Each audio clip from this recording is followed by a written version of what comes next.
dubartoonni musliimaa yaa dubartii islaamaa dubartoonni musliimaa yaa dubartii islaamaa gahee sambaadaa arrasanatti. Gaafii fi deebii.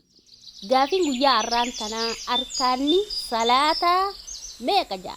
Akkasumas guyyaa har'aan tanaa angaafiin tun hedduu na gammachiisu. Warri gaafiin tun isin gammachiistu hundi keessan laa'ik sheer godhaadha.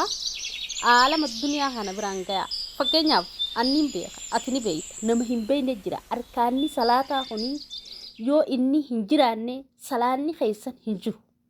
Saniifuu nama takka irratti yoo sheer goote, nama takka irratti gartee yoo viidiyoo kana ergite sababaa keetiin namni yoo barate mandaa ilal hudaa sanii obboleettiitti yaa obboleessa kiyya warri na daawwattan hundi keessan biyya jirtanillee naa barreessa biyya tamirraa akka na daawwachuu jirtanillee naaf himaadha. Akkasumas barnoota kiyya kana hamma rabbi isin laaffise subscribe godhadhaa gama YouTube kiyyaatiin na hordofuu hin dagatina. Barnoonni xiqqaa hin qabu. Arraan tana arkaana salaataatiin isinii fide. Arkaanni salaataa meeqa kan jiru gaafiidha.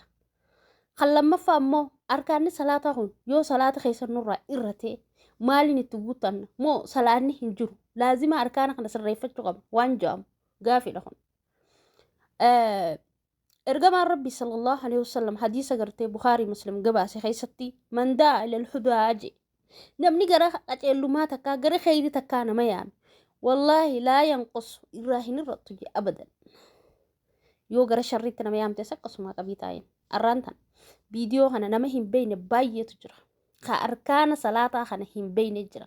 Akkasuma arkaanni salaataa kun yoo irraa irratellee salaanni kiyya kun ni jira moo hin jiru nama hin beekne jira. Saniifii waan kana dirqame kaniin saa hin qabne isinii waraabe. Saniifuu arkaanni salaataa meeqa?